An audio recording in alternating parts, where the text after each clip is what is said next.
Nós temos conversado sobre nos parecermos com Jesus de Nazaré, nós temos conversado sobre sermos a imagem de Jesus Cristo, o Jesus de Nazaré, e o quão desafiador é para nós como cristãos essa missão, essa utopia. Mas essa deve ser a nossa busca, essa deve ser o desejo da nossa alma, né? E tenho dito sempre que algumas frases nesse tempo que eu tenho falado sobre isso, que me marcam profundamente e tenho, sem medo, vontade sempre de repeti-las. Nietzsche diz uma frase muito interessante: se mais remidos se parecessem com os remidos, mais fácil me seria crer no remidor. Mahatma Gandhi vai dizer: eu aceito o vosso Cristo, mas rejeito o vosso cristianismo. Ou seja, nós temos nos tornado aquilo que não somos projeto de Deus para ser, e achamos que temos nos tornado a imagem de Jesus, quando na realidade nós perdemos a imago Dei, estamos perdidos, estamos longe. E dentro desse caminho de encontrarmos a imagem de Jesus de Nazaré em nós, em fora de nós, e juntos buscarmos sermos uma comunidade que se fortalece na imagem de Jesus de Nazaré, e se auxilia mutuamente nessa busca por essa imagem, nós precisamos conversar algumas coisas. Por isso quero partilhar uma palavra que veio ao meu coração essa semana. Eu espero que edifique a sua caminhada rumo à aparência de Jesus. O tema de hoje, para a nossa conversa aqui essa noite, é o paradigma da salvação. Um dos meus passatempos prediletos é ficar pensando qual tipo de paradigma que eu posso quebrar. O que eu posso fazer para gerar um tumultozinho, para não fazer as coisas como sempre foram feitas. Mas não simplesmente quebrar paradigmas por quebrar paradigmas para ser o diferentão, ou para ser o bobo da corte, que fica só dizendo que não concorda com nada, mas aquilo que eu posso fazer e que me torna a imagem de Jesus de Nazaré, que muitas vezes a religião, a minha tradição religiosa, a minha formação familiar me moldaram a vida inteira, e eu não preciso fazer porque isso não tem nada a ver com Jesus de Nazaré. E uma das coisas que me mudou nessa caminhada de querer parecer com Jesus de Nazaré é esse tal negócio de salvação. Influenciado por uma teologia latino-americana, esse paradigma foi quebrado na minha perspectiva de fé. Por quê? Porque desde quando eu me converti ao Senhor Jesus, eu sempre fui ensinado que eu precisava aceitar a Jesus para eu não ir para o inferno e ir para o céu. Então, desde daí, a minha perspectiva de fé se formou e se fundamentou. Eu não quero ir para o inferno, e eu quero ir para o céu. E eu almejo o céu, e eu desejo o céu. E tudo que eu faço é pensando no céu. Tanto que isso me levou a pensar e a entender que a vida aqui não serve para nada. E na realidade eu fico até torcendo para Jesus, volta logo para acabar com esse negócio todo aqui. Porque o meu negócio mesmo é o céu. O meu negócio mesmo é para depois da morte. E eu fui ensinado assim, você provavelmente foi ensinado assim, que a salvação é para depois da morte. E nessa noite eu quero dizer para você que esse paradigma precisa ser quebrado, porque a salvação é para o agora. Nós somos salvos agora, para uma transformação e para um gozo da plenitude de Jesus agora. E esse é o grande sentido da vida, vivermos como salvos. Mas eu fui ensinado que eu deveria pensar na salvação para depois da morte. Para depois da morte. Esse negócio é tão interessante que alguns judeus não acreditavam em vida após a morte. Para eles a vida acabava aqui. É por isso que você vai ler em alguns salmos na sua Bíblia: Senhor, ensina-me a te louvar, porque os mortos não te louvam. Porque a perspectiva do salmista era de, acabando a vida, acabava tudo. Uma seita religiosa se fundamentou nesse pensamento, e que você vai encontrar no seu Novo Testamento, aí na sua Bíblia, os saduceus. Os saduceus não acreditavam em vida após a morte. Para eles, esse negócio de ressurreição era muito complicado. Mas aí vem a reforma protestante e vem a teologia americana, a teologia europeia, que pouco se importavam com a vida aqui, e influenciados por um triunfalismo evangélico, aceita Jesus aí para você não ir para o inferno. Aí nós vivemos a vida inteira com medo do inferno, pensando na morte e pensando na vida após a morte. Isso é tão verdade que se você pegar as igrejas que mais crescem no Brasil, são as igrejas que colocam medo da morte. Por quê? Porque nós somos ensinados a pensar num céu para depois da morte. Se nós falarmos num céu aqui agora, as pessoas não querem. Porque falar em céu aqui agora implica parecer com Jesus de Nazaré. É difícil. Representa morte, representa cruz, representa renúncia. Falarmos do céu aqui agora não dá ibope. É mais fácil nós estarmos para falar, pessoal, cuidado, aceita Jesus aí. Já confessou, não confessou? Confessem, porque se não confessar, do que nós falarmos assim, o que você precisa? O que você necessita? O que eu posso lhe servir? O que eu posso fazer por você? Porque colocar a minha vida à disposição é muito mais difícil do que eu simplesmente dizer, aceita Jesus aí. A gente chama isso de uma mensagem proclamadora. Nós somos ensinados a proclamar o céu. A teologia latino-americana que influenciou e que me fez quebrar esse paradigma, me indica, sinalize o céu. A teologia que você, a igreja brasileira é influenciada, ela diz assim, proclame o céu, fale do céu, anuncie Jesus. E essa teologia do chão da vida, ela diz assim, seja feita a tua vontade aqui na terra, como é no céu.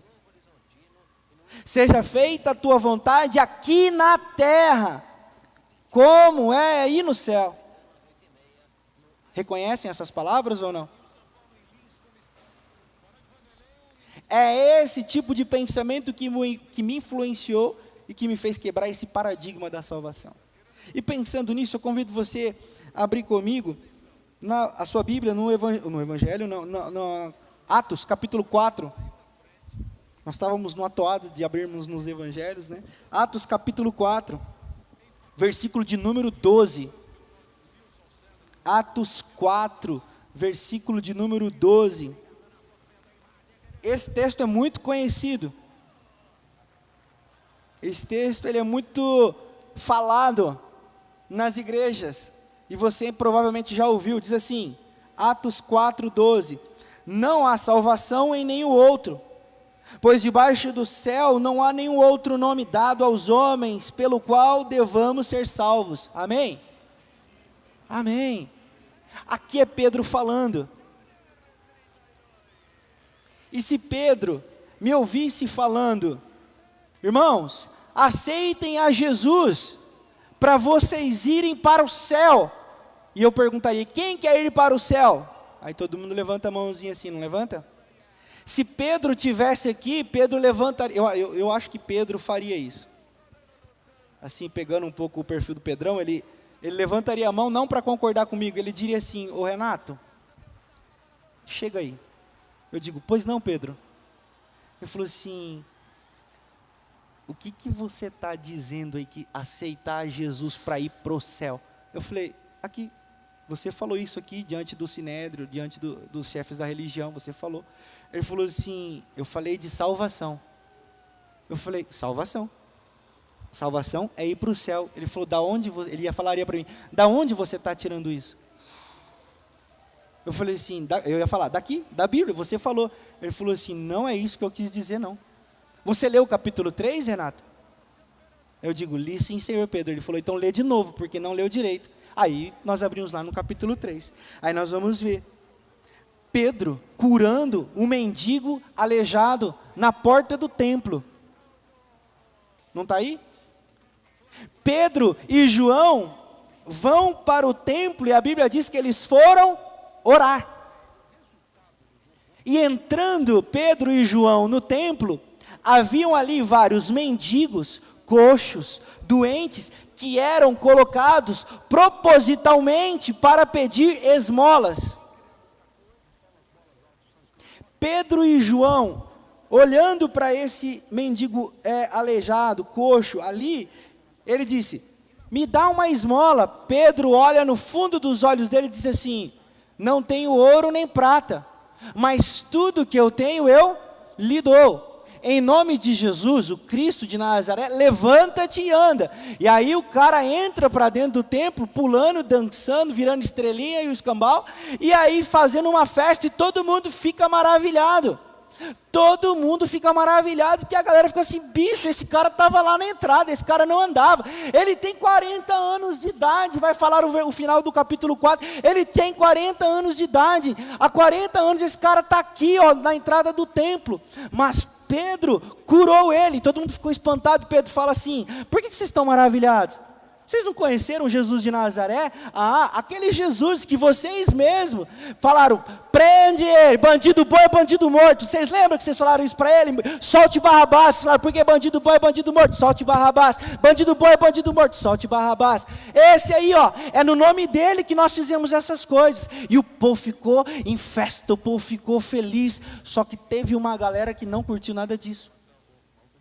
Teve uma galera que ficou bravo demais, e essa galera, você vai abrir aí no capítulo 4, você vai ver os primeiros versículos, enquanto Pedro e João falavam ao povo, esse povo que estava maravilhado, que estava extasiado com os grandes feitos de Pedro e de João ali, Pedro e João falavam ao povo, chegaram os sacerdotes, olha quem chegou, o capitão da guarda do templo, e saduceus. Chegou essa galera, essa mesma galera que ouviu assim de João Batista. João Batista estava batizando, e a galera estava toda empolgada com o batismo de João Batista, e ele estava influenciando todo mundo. Esses saduceus aqui, esses saduceus chegaram para João, João, batiza nós também, João, batiza a gente também, João. E João fala assim, vocês acham que um pouco de água nessa casca de cobra é o suficiente, ô bando de víboras? Foi para esse tipo de gente a palavra de João. Vocês acham que um pouco de água vai transformar esse coração de serpente de vocês? Nananina, não, vocês precisam se encontrar com Jesus de Nazaré, esse é capaz de batizar vocês com fogo. E os caras já sabiam que fogo significava purificação, fogo significava limpeza, e vocês, ô bando de fariseus, vocês precisavam ser limpos, e é só Jesus para limpar vocês mesmo. E foram esses, os saduceus, que são responsáveis pela organização dos cultos nos templos, eram saduceus. E eles sabiam que eles tinham que pegar Pedro e João rapidamente, porque qualquer abordagem só poderia ser feita antes das 5 horas da tarde. Então eles correram, pegaram Pedro e João e levaram para o Sinédrio, para as autoridades. E você sabe quem estava lá entre as autoridades, gente? Vocês sabem quem estava lá? Olhem o versículo 6 do capítulo 4. Estavam ali Anás, o sumo sacerdote, bem como Caifás, os dois caras que armaram a morte de Jesus de Nazaré. Os dois homens que tramaram a morte de Jesus de Nazaré. Pedro estava diante deles. Pedro e João. Aí estava ali também João, Alexandre e todos os que eram da família do sumo sacerdote. Mandaram trazer Pedro e João diante deles e começaram a interrogá-los. Com que poder ou em nome de quem vocês fazem isso? Ou seja, os caras começaram a ficar preocupados com essa evidência de Jesus de Nazaré no meio deles. Que tipo de gente? Os poderosos. Os que tinham poder. Mas, pastor, o que isso tudo tem a ver com o paradigma da salvação? Eu vou dizer, primeiro, porque a palavra cura no Novo Testamento tem o mesmo significado da palavra salvar. salvar e curar têm o mesmo significado no Novo Testamento?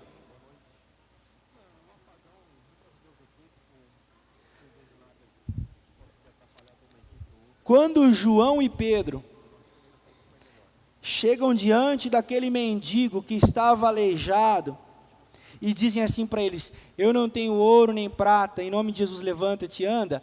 A primeira coisa que nós podemos pensar é assim, está vendo? Nós temos que falar do nome de Jesus, não tem dessa de ficar dando dinheiro para pobre. Esse negócio de cuidar do pobre é coisa do Estado. Esse negócio de fazer ação social, isso não é evangelho, nós temos que proclamar o nome de Jesus. Olha aí o que Pedro fez. Freia a tua língua aí, cara pálida. É necessário ler a Bíblia. É necessário examinar as Escrituras antes de ficarmos falando coisa que não deveríamos falar ou concluir. Quando Pedro e João salvam esse homem, ou seja, curam este homem, sem dinheiro, não significa que nós não temos que fazer o bem para as pessoas, é muito pior.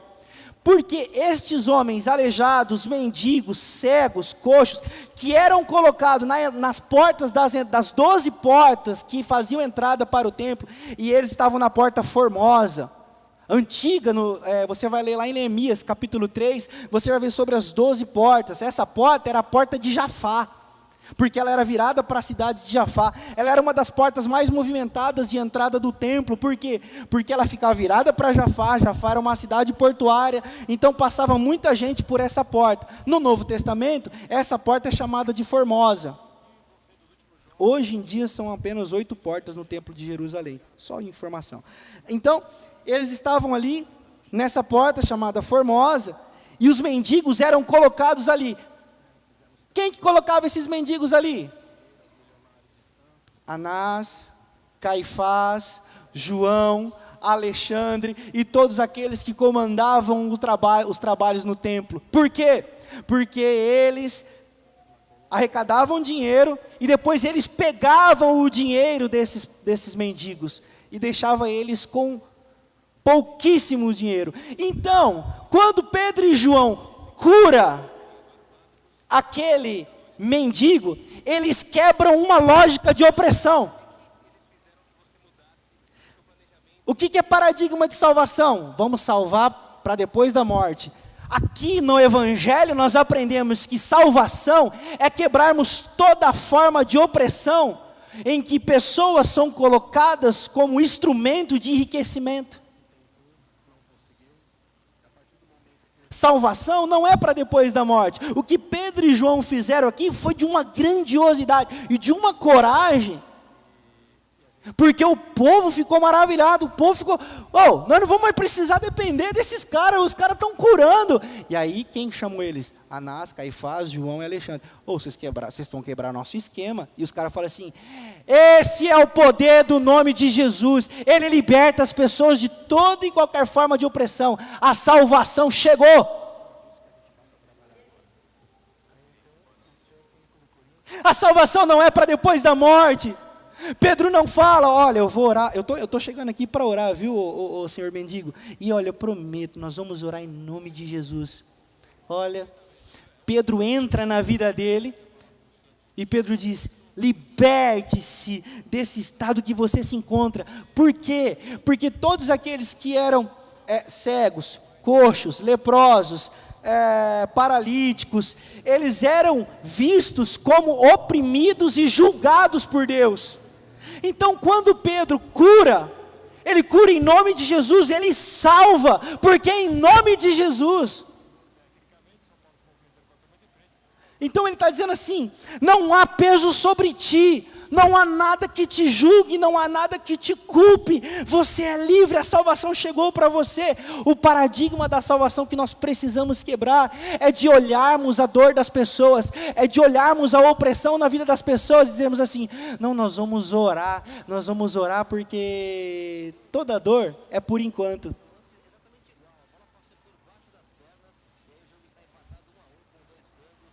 Lembrou da mensagem, né? Toda dor é por enquanto, vai passar. Não. Ao olharmos o Evangelho, nós observamos A salvação chegando na vida das pessoas e mudando a história das pessoas agora, no presente. Ah, pastor, mas o senhor está falando de evidências em Atos. Atos era o começo da igreja primitiva, ali aconteceram algumas evidências. Não, irmão, vamos olhar para Jesus. Vamos olhar para Jesus. 4 homens foram na casa onde Jesus estava, e a casa estava entupetada de gente, ninguém mais conseguia entrar nem sair, um rolo lascado, tal. 4 homens com um amigo paralítico fazem um regaço no teto e descem o paralítico diante de Jesus.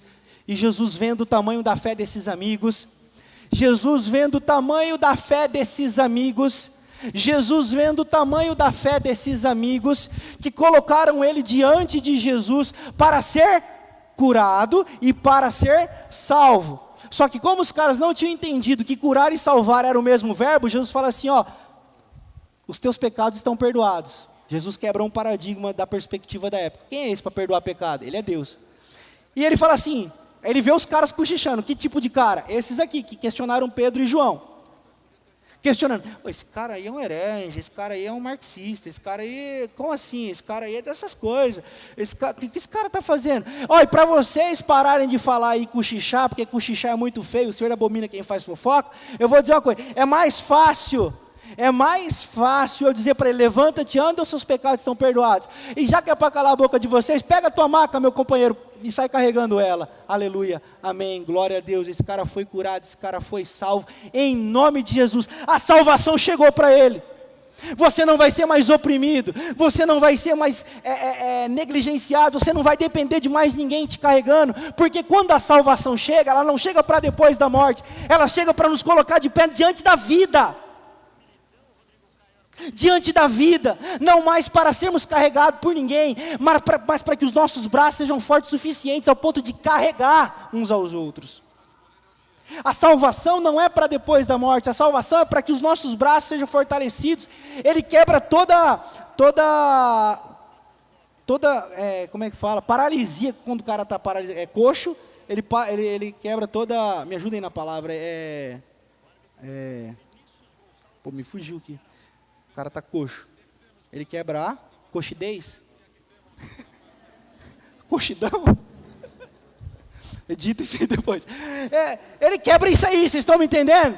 Ele quebra isso por quê? Para que os nossos braços comecem a se movimentar. Mas se movimentar para quê? Para levantar os braços. Obrigado, Jesus. Não! Para socorrer os que estão caídos lá.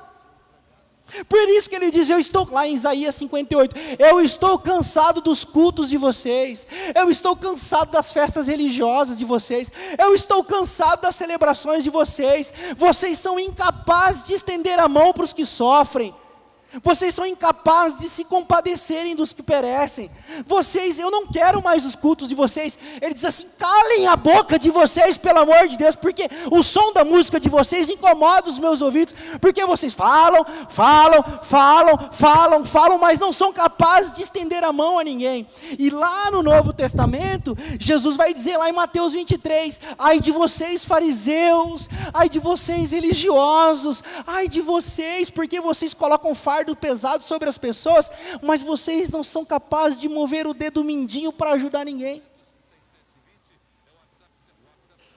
Quando a salvação chega, ela não é para depois da morte, ela muda a nossa vida, e nós olhamos para as pessoas e dizemos, levanta meu irmão, e anda. Toma a tua dignidade de volta.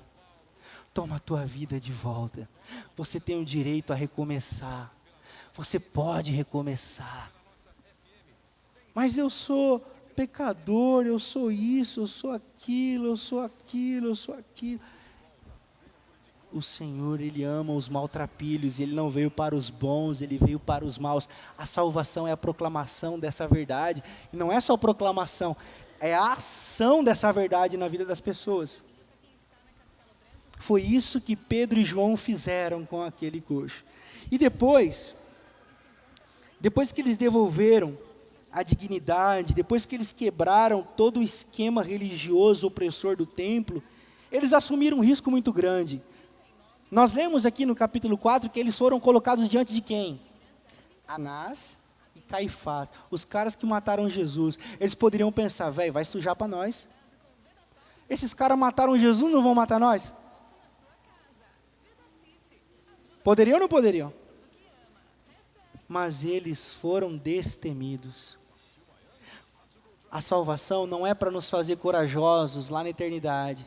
Ah, quando nós estivermos lá na eternidade, você vai ver, Satanás, o seu mundo vai acabar. É tipo aquele cara que quando está sozinho, é um covarde. Aí chega um amigo grandão, ele fala o que você estava falando agora. Entendeu?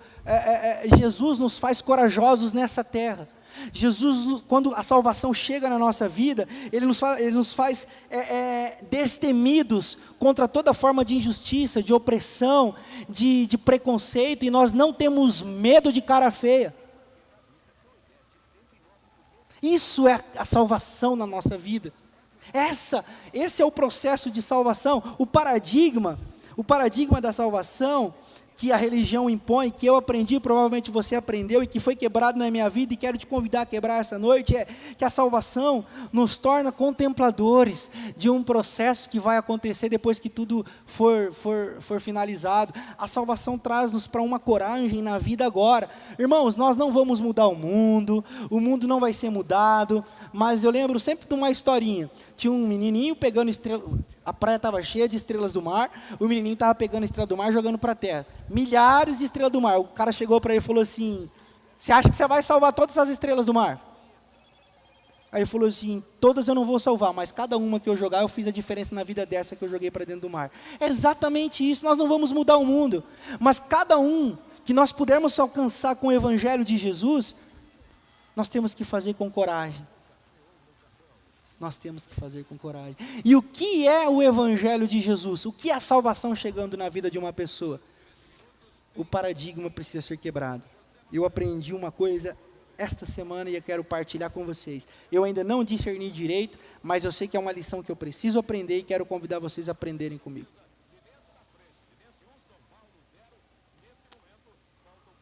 Um amigo meu me procurou, precisando de ajuda. Vocês já devem saber quem é. Dei dinheiro. Foi para São Paulo. Viciado em crack. Ficou um mês no hospital, voltou. Renatinho, é como meus amigos de infância me chamam. Preciso de ajuda. Eu falei assim, já fiz minha ajuda, irmão. Aí você vai orar, né? Aí você ora. Aí o Senhor fala assim, o bem que tiver a mão para fazer, faça. E aquele que sabe o bem que deve fazer e não faz, comete pecado. A Bíblia não diz isso? Aí é disso que eu estava falando, Senhor.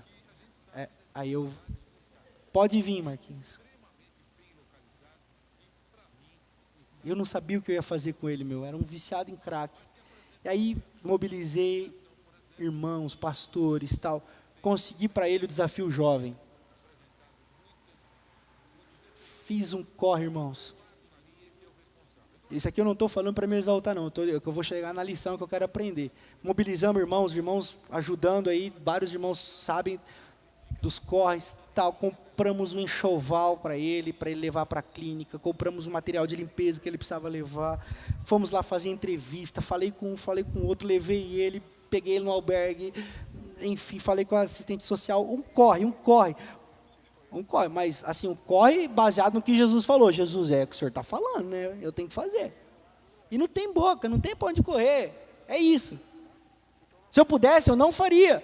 Mas eu tenho que parecer com Jesus de Nazaré. E aí,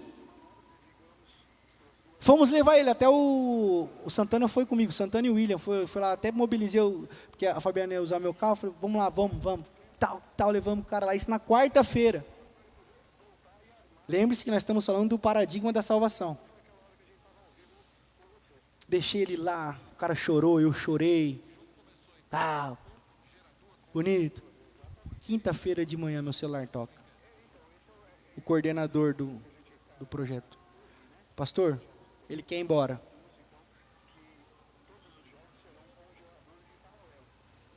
Pá, na mesa. Desgraçado. Como quer ir embora? Quem está me ouvindo falar pela primeira vez, não se escandalize. Desgraçado não é um palavrão, é alguém que caiu da graça. Ligado, desligado. Agraciado, desgraciado. Então, eu falei, caramba, rapaz, mobilizei, que é isso? Esse cara não quer saber do evangelho, e fiquei triste porque o evangelho não aconteceu, porque dentro da minha perspectiva de salvação, ele não aceitou Jesus, ele não foi para a igreja, ele não dá dízimo, ele não mudou de vida. Eu falei, Senhor, o evangelho não aconteceu, e fui orar, falei, Senhor, eu estou muito bravo, que é isso? Esses caras não querem ajuda, que não sei o que lá. E o Espírito Santo falou assim para mim, por que o evangelho não aconteceu? Eu falei, porque ele não aceitou o Senhor, ele não mudou de vida, está viciado, mentiu para todo mundo, e que não sei o que lá, não sei o que lá. Ele falou assim, quem diz que isso é salvação? Quem diz para você que isso é evangelho? Eu falei, peraí que agora você bagunçou meus 4 anos de teologia e minha caminhada de fé. Peraí, senhor, o senhor tem uma mania de fazer essas coisas comigo, que peraí. Como assim? Ele falou assim, o evangelho é quando a árvore dá a sombra para o lenhador. Eu falei, elabore mais. É quando o broto morre, é quando a semente morre para que haja o broto. Elabore mais. É quando o autor se põe no próprio livro para morrer de amor, para ali mudar o fim. Eu falei, captei vossa mensagem, amado mestre. Mas preciso de uma conclusão. E a conclusão foi, o evangelho não é quando as pessoas me aceitam. O evangelho não é quando as pessoas mudam de vida. O evangelho acontece quando aqueles que têm a vida estão dispostos a perder a vida. Você perdeu a sua agenda, você perdeu o seu tempo, você perdeu o dinheiro da igreja, você perdeu um monte de coisa. O evangelho consiste nessa disposição. Falei, lê lá em Filipenses capítulo 2, porque Deus, sendo Deus, não teve por orgulho ser igual a Deus, mas se esvaziou de si mesmo, tornando-se a forma de homem, menor do que os anjos. O evangelho é isso, porque Deus amou o mundo de tal maneira, que deu o seu Filho unigênito para que todo aquele que nele crer. O evangelho acontece em Deus dar a vida, e não crermos no que Ele fez. Cremos que no que Ele fez, é uma graça que Ele dá a nós. Isso é graça. Agora o evangelho acontece quando nós perdemos, quando os resultados não vêm, quando a igreja não enche, quando aqueles que nós fazemos o bem não vêm aqui na nossa igreja. Isso é o evangelho, é o bem simplesmente pelo bem, pela essência do bem, pela imagem de Jesus de Nazaré, sem objetivos de resultado. Paradigma de salvação se quebrou na minha vida, porque eu achava, meu ministério está indo bem, meu caminho está indo bem. Quando as pessoas mudam de vida, não, o caminho do evangelho está sendo seguido, e o evangelho está acontecendo quando eu estou morrendo e quando eu estou perdendo. É por isso que tem muita gente enganada, que ela vem para a igreja querendo ganhar, vem para a igreja querendo ter, acha que a igreja é o lugar de retirar. Não, a comunidade, a igreja, o evangelho é o lugar de perder. É o que acontece lá em Lucas 9, 24. Aquele que não perder a sua vida, não vai encontrar, mas aquele que perder a sua vida, esse a encontrará. Eu entendi isso, você entendeu isso? Eu ainda não discerni, eu só entendi, discernir é outros 500. Mas eu entendi que esse é o caminho que eu tenho que ir. Essa é uma luta lascada diária. Quebrarmos esse paradigma de salvação. Não é perder, não é ganhar, é perder. Se queremos mesmo nos parecer com Jesus de Nazaré, nós temos que estar dispostos a perder. E sabe, irmãos, eu quero confortar o seu coração que perder com Jesus é como diz Estevão Queiroga, aquele que perdeu recebe daquele que venceu e que mudou o fim. Quando nós perdemos, na realidade nós não perdemos, nós estamos ganhando, entendeu? Porque no reino ninguém perde, mas essa disposição de dar a vida é o que nos coloca nesse caminho. Foi isso que Pedro e João fizeram, eles colocaram a vida deles em risco, eles estavam dispostos a perder. para mudar a vida de alguém. Eles estavam dispostos a quebrar tudo, todo o esquema, toda injustiça, toda forma de opressão, porque eles precisavam se parecer com Jesus de Nazaré. Aí você vai pegando o versículo, capítulo 4, aí mais para o final, ó o versículo 13, quero concluir aqui a nossa reflexão. Vendo a coragem de Pedro e de João, percebendo que eram homens comuns, não tinha super crente não, tinha super espirituais não, homens comuns, apenas homens dispostos a anunciar a salvação, é o que ele vai falar lá no capítulo 2, na mensagem dele. Jesus Cristo salva o mundo, Jesus Cristo é o único Senhor e Salvador. Só que essa perspectiva, esse paradigma de salvação, de apenas proclamar, não faz sentido se ela não for conectada com a praxis da vida. Não somos chamados a proclamar, nós somos chamados a proclamar e anunciar e sinalizar o reino de Deus. É por isso que lá nos nossos cartazes, lá atrás, está escrito assim, ó, ser uma comunidade que sinaliza o reino de Deus, ou seja, uma comunidade que está disposta a se doar, a dar-se.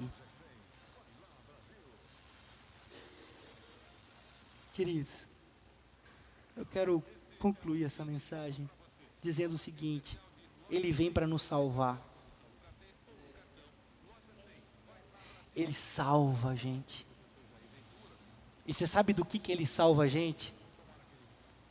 Do pior que a gente pode enfrentar. O pior que a gente pode enfrentar é a gente mesmo. Pense comigo. Quando você diz assim, o que daria eu ao Senhor? Meu tempo.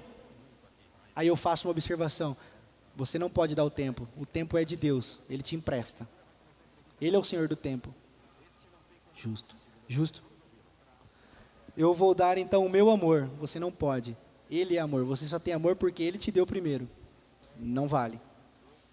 Eu vou dar então a minha vida. A vida veio dele, você não pode dar. Você devolve. Eu vou dar todo o meu dinheiro e tudo que eu tenho. Ele é o dono do ouro e da prata. Você não está dando nada, você está devolvendo. O que eu posso dar para ele? Que é meu, somente meu. A minha miséria. Ele não tem miséria, nós temos. A minha culpa. Ele não tem culpa, nós temos.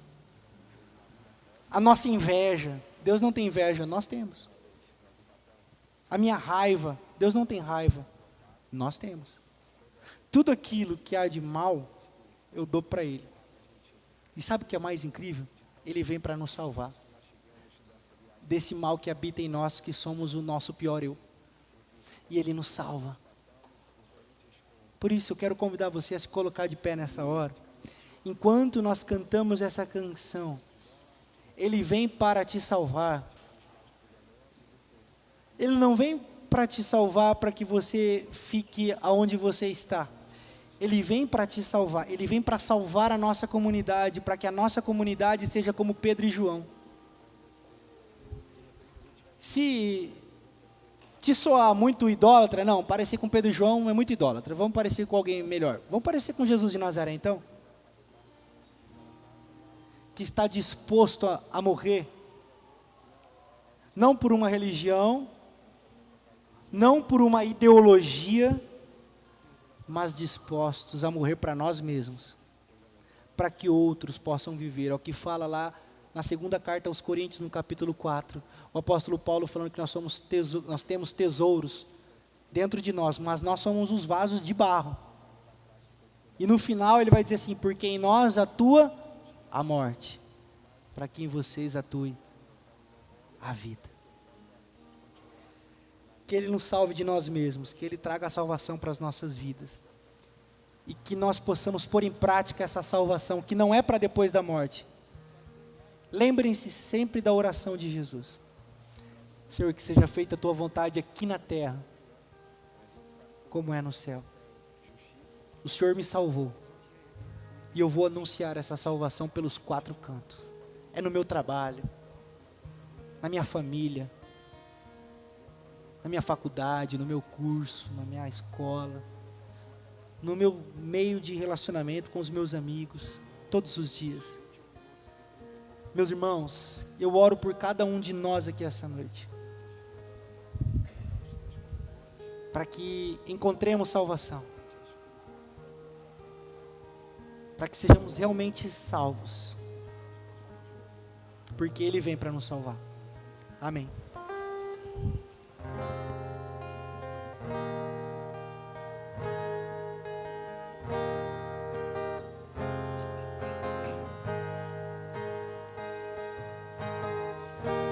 Diga para os temerosos, não há nada a temer. Poderoso é o teu Senhor, quando clama seu nome. Cante alto essa canção, cante alto, cante forte.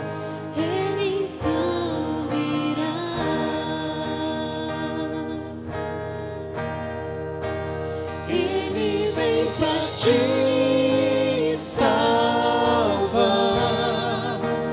Ele vem para te salvar.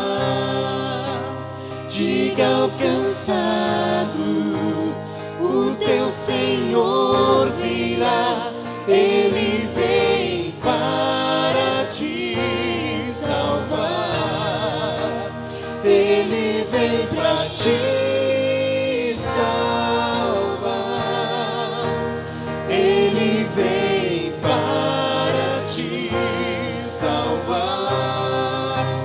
contemplar o Senhor e te levantarás.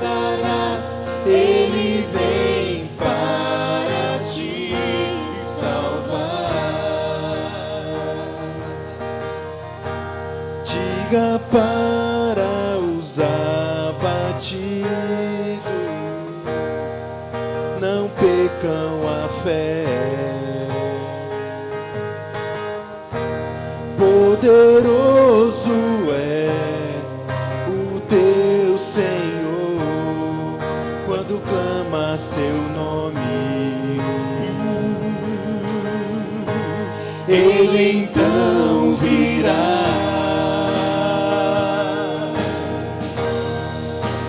Ele vem para te salvar. Ele vem para te salvar. Diga ao cansado, o teu Senhor virá. Ele vem para te salvar. Ele vem para te salvar. Ele vem para te salvar. Contemplar o Senhor e te levantarás. Ele vem para te salvar. Ele é o teu refúgio em meio às lutas, um escudo na tempestade, uma torre na tristeza, fortaleza em meio à batalha. Ele vem pra te salvar. Ele vem para te salvar. Diga ao cansado, o teu Senhor virá. Ele vem para te salvar. Ele vem para te salvar. Ele vem para te salvar. Contemplar o Senhor e te levantarás. Ele vem para te salvar. Contempla o Senhor e te levantarás. Ele vem para te salvar.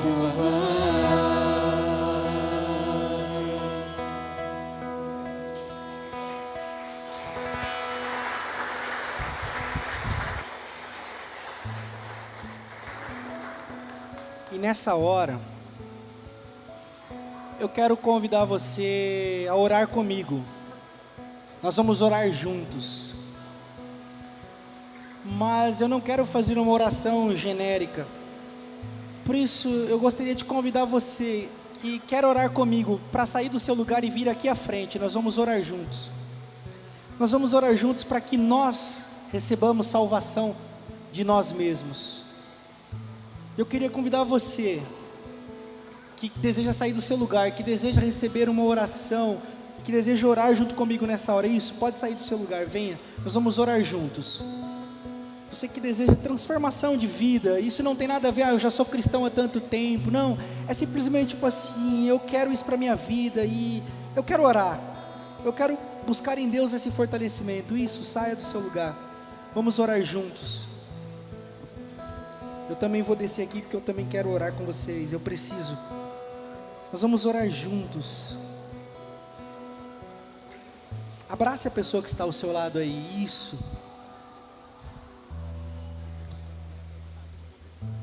Abrace a pessoa que está ao seu lado. Isso. Nós vamos orar. Sabe, meu irmão, eu não sei como é que está a sua vida. Eu não sei como é que tem sido a sua caminhada. Se você já é de tempo evangélico, se você é católico, eu não estou preocupado com isso, mas quem sabe você se encontra numa sequidão espiritual, você não consegue mais conversar com Jesus, você tem se sentido sozinho, sozinha, você está precisando ser abraçado pelo Senhor Jesus. Eu quero orar com você. Eu quero dizer para você em nome de Jesus que Ele não se esquece de você. Assim como essa canção que nós cantamos, Ele manda te dizer: diga para os abatidos, para os temerosos, não há nada a temer, poderoso é o Senhor que batalha por nós. Você não está sozinho, você não está sozinha. E Ele quer usar a sua vida. Senhor, nós estamos todos aqui na frente, simplesmente como um sinal de que nós queremos mais do Senhor sobre nós. Nós não nos conformamos com a vida que temos levado. Temos sido egoístas, temos sido mesquinhos, temos brigado por coisas tão bobas e esquecemos de lutar pelas coisas do Teu reino. Fala com cada um de nós, Senhor, ministrando graça, amor, fortalecimento para que a gente possa lutar as batalhas do dia a dia, levando a esperança, levando a paz, levando o amor, levando o socorro, levando o auxílio. E que muitas vezes nós vamos estar precisando, mas nós cremos que o Senhor fará isso por nós, colocando irmãos, falando ao nosso coração. Mas nós queremos ir. Por isso, toca nas nossas vidas nessa hora, Senhor. De maneira sobrenatural, move-nos do lugar que estamos. Transforma os nossos corações. Nós confessamos o Senhor como o nosso Deus, o nosso Pai, o nosso Senhor. E nós queremos as nossas vidas parecidas com a Tua, Jesus. Molda-nos conforme a Tua palavra. Essa é a nossa oração. Em nome de Jesus. Amém. Amém. Dê um abraço bem forte quem está do seu lado. Diga: irmão, fica firme. Fica firme. Feridas são curadas quando nós abraçamos. Amém. Amém. Amém.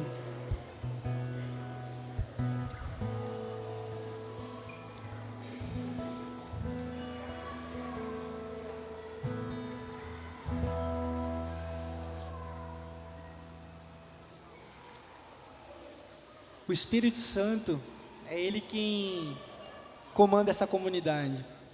A igreja é de Jesus. E nós estamos aqui apenas para servi-lo. E servir a Jesus é servir as pessoas. Estamos juntos nessa. Que Deus abençoe vocês. Estamos chegando ao final do nosso culto. Pode se assentar. Que Deus possa estar fortalecendo o coração de cada um de vocês. A fé, o engajamento na obra, o engajamento na missão, para a glória de Jesus de Nazaré. Eu tenho orado para que a minha vida seja parecida com a de Jesus, para que ao olharem para mim, falem assim: pô, Renato, não o pastor, é o Renato, você se parece com Jesus e me inspira. E eu tenho orado por cada um dos meus irmãos da PIB, para que eu possa ver neles Jesus, e eu possa dizer assim: irmão, você tem me inspirado quanto a Jesus. E nessa inspiração mútua nós vamos crescendo e nos fortalecendo como igreja. Amém?